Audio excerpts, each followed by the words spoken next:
చాలామంది ఫ్యాన్స్ ఏమంటున్నారంటే అన్న నీకు డ్యూయల్ రోల్స్ వద్దు, అంతేకాదు వేరే స్టార్తో కూడా వద్దన్న, నీ క్రెడిబిలిటీ పోతుంది.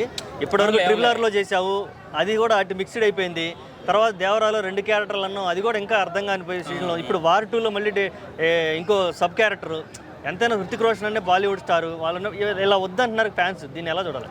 ఒక విధంగా మంచిదే, కానీ ఏంటంటే ఇటువంటి సన్నివేశాలు ఇలా రెండు వచ్చినప్పుడు ఇతర హీరో చేసినప్పుడు ఏంటంటే తనలో ఉన్న సత్తా ఇంకా బయటపడుతుంది. ఎన్టీఆర్ ఒక్కడే చూసిండు అనుకోండి, అందరిని మించిన నటుడు రాని అనుకుంటాం.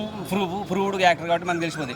ఇంకో యాక్టర్తో చేసినప్పుడు ఏదైనా ఒక సన్నివేశం గట్టిగా పడదు అనుకో, అబ్బా హృతిక్ రోషన్ కూడా పనికిరాడు రా మనోడు ముందు తెలుస్తుంది కదా, ఎదుటోడు సత్తా మనకు తెలుస్తుంది కదా.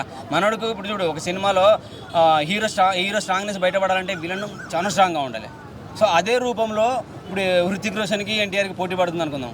ఎన్టీఆర్ బాగా ఎలివేట్ అయ్యాడు అనుకో, సో హృతిక్ రోషన్ కూడా పనికిరాడని నిరూపిస్తారు కదా. సో ఏం కావాలి? సో మనం దీన్ని తీసివేయకూడదు.